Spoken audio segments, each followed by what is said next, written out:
হয়ে আছো, আজকে এই পালের শোভা খেয়ে আর তুমি যে হরি বল হরি বল রাধে রাধে।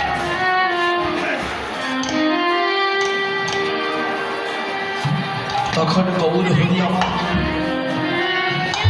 এই কথা বলে হরি বল নিজ ভয়ে গমন করবে।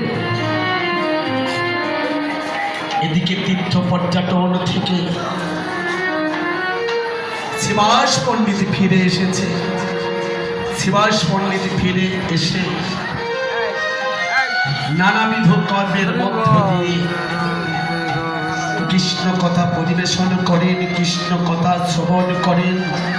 শ্রীরাম নবদ্বীপে দ্বারে দ্বারে হরিনাম সংকীর্তন করেন। এমনি করে যখন 1 মাস 2 মাস 3 মাস 4 মাস করে 5 মাস হয়ে গেল, দেখে বলছে এই তুই কি শুনেছিস, তুই তো শুনেছিস শিবাজ বড় পণ্ডিত, অথচ শিবাসের গৃহে একটা কুলোটা বাস করছে। শিবাসের গৃহে একটা কুলোটা বাস করছে, অথচ শিবাজ বড় পণ্ডিত।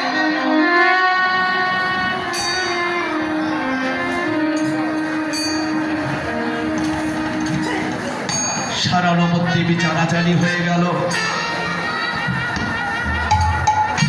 নারায়ণী অন্তঃসত্ত্বা কথাটা শিবাসের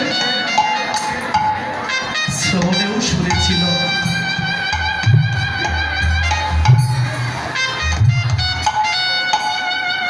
শিবাস শ্রবণে শুনতে পেয়ে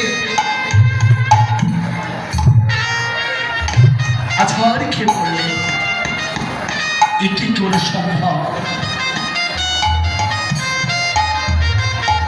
রাগান্বিত হয়ে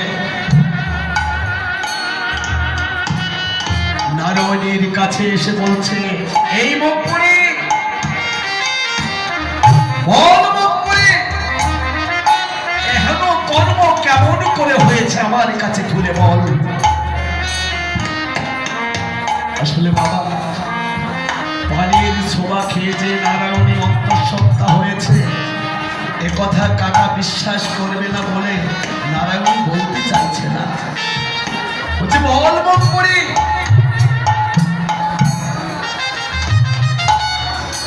এখনো কর্ম কেমন করে হলো আমার কাছে বল। করজোরে বলেছিল, কাকা তুমি যদি আমাকে মারতে মারতে ইহ জগৎ থেকে যদি পর জগতেও পাঠিয়ে দাও তবু আমি বলতে পারবো না। জোরে মুখ পড়ে তুই তো বলতে পারবি না, তোর জন্য আমি সাধু সঙ্গে যেতে পারছি না, তোর জন্য আমি কৃষ্ণ কথা শ্রবণ করতে যেতে পারছি না।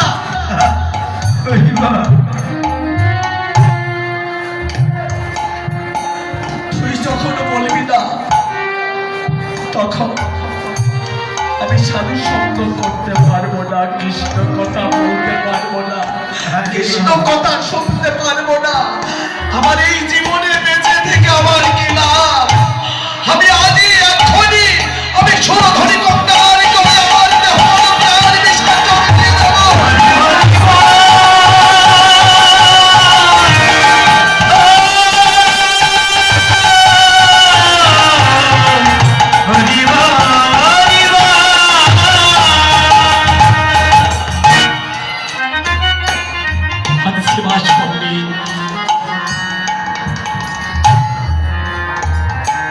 বিসর্জন দেওয়ার জন্য সুরধনী গঙ্গার জলে নাভি জলে নেমে ধারক ব্রহ্ম নাম করতে ধরে